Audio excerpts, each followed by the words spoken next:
So, me myself, I think I'm at the point where I'm I'm getting or I'm there where I have black fatigue. Yeah, because I'm so tired. I'm so tired of watching you motherfuckers. I was getting to the point where I'm at the point where I'm so tired of you niggas, right? Every time there's some kind of negative trend or anything that comes out attacking black people and black culture, um, you niggas run to it, boy. It's like you niggas can't help it. You niggas flock to it.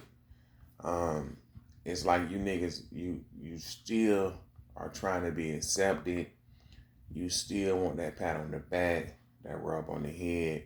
You still trying to get into the big house. It's like you niggas don't understand that, bruh. You know that all the stuff that you want and the validation that you looking for, right, outside of your community. You don't have to. You really don't have to shit on your community to get that. You know what I mean? We passed that, right? All of that stuff that you see that other people have, you can have that. You feel me? All you gotta do is you can put in the same work. You can get your big house. You know, it's a lot of us that don't hold on to the ghetto, right? There's a lot of us out here who not holding on to the hood that are doing quite well. We got fences and gates and guards outside of our house, outside of our homes, outside of our gated communities too, right? We're doing well for ourselves, and not just in the lanes that people assume are meant for us. You know, we're doing well outside of athletics. We doing well outside of comedy. We doing well outside of um, drug dealing and sex, outside of the music industry, outside of movies. You feel me? It's a lot of us doing way more than that in life. So I'm just so tired of watching you every time there's some kind of trend to bash black people that you run to it. You run to it. And you run to it and you can't wait to highlight somebody of another community um basically talking crazy about us, and you can't wait to agree with their assessment of us as a community, right? You just can't wait. You can't. You can't wait. I mean, I understand it in a way because the way that it's set up, the way the power dynamic is, and the way that it's set up, that the more you bash black, the more recognition you have, especially when you're black. You feel me? You can make a lot of money from that. You can make a lot of money as a black person talking crazy about black people, right? Because there's a lot of things that you can say that other people in other communities can't say without being labeled or looked at as a racist. So there's a lot of money in it, right? But my thing is the things that you're speaking on and the things that you're talking about lets me know that one, you kind of ignorant to the facts of or ignorant to the facts, and I can tell that you haven't been outside of your community or haven't been around people outside of your community, because all the things that people are talking about that they're tired of when it comes to black fatigue. I don't know if you've been around many Hispanics. I don't know if you've been around many whites. I don't know if you've been around any Asians or any Muslims or anybody outside of your community. But in every community, the same shit that we're tired of as a community, in other communities, they have the same problems. The only difference is it's not highlighted. Those people that act that way in other communities are not the face of the community. They're not highlighted in those communities. They're only highlighted in ours, right? So the ratchetness is only highlighted in our community, right? The ignorance is only highlighted in our community because our everything that we do, right, is co-opted and infiltrated and turned into something that it was not meant to be. All right, so when you think of hip hop, or the culture, because that's what it's been labeled the culture. When was it labeled the culture?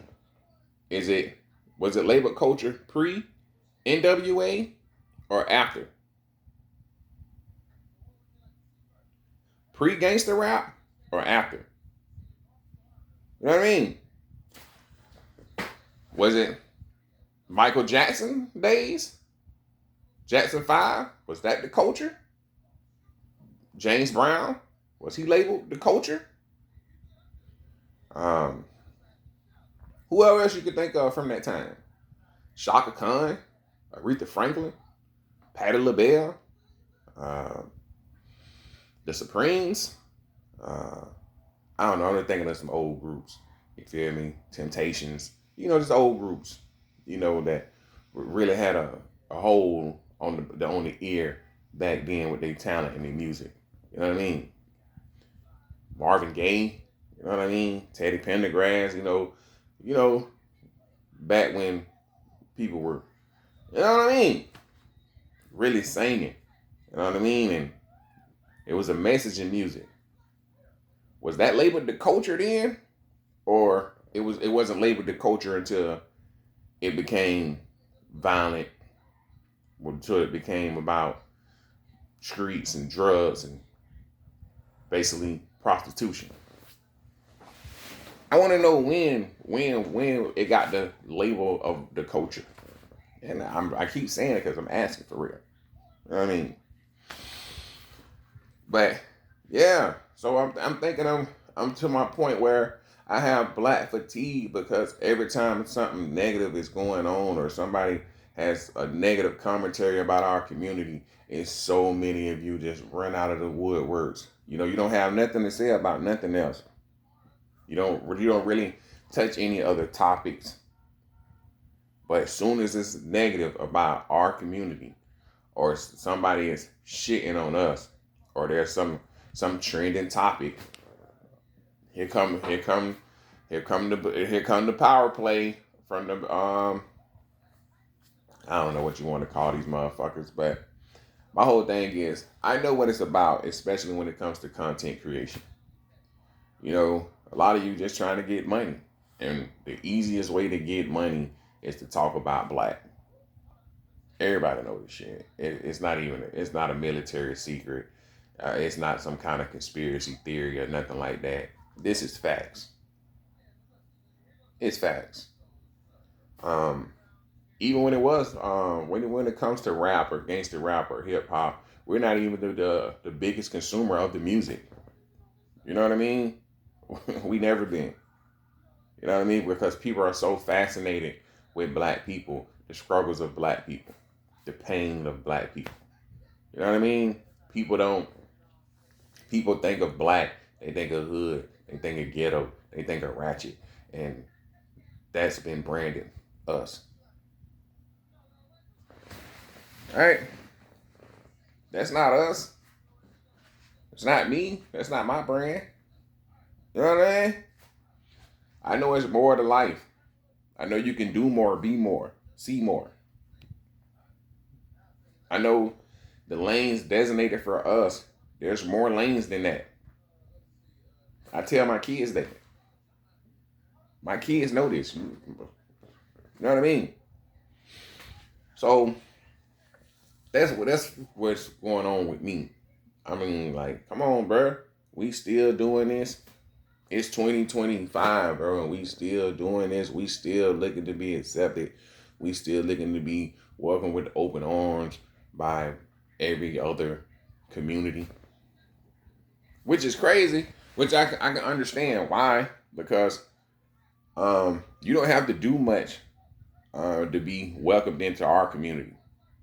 We welcome everybody. Everybody can just come to the cookout, right? Ain't that what they say? The cookout.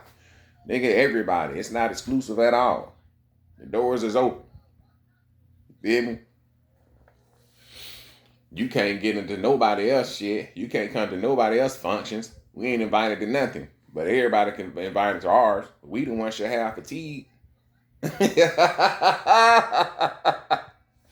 We should be fatigued with everybody. Because everybody seems to be able to critique us and tell us what to do, how to do it, and when to do it. We can't tell nobody nothing. We at the bottom of this cast. You feel me? It's like the difference between friends and living single. You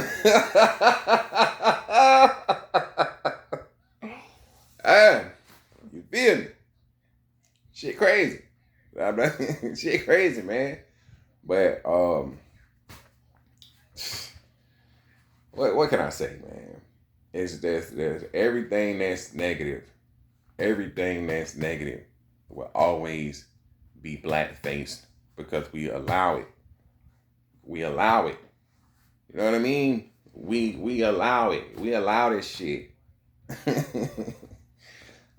Shit crazy.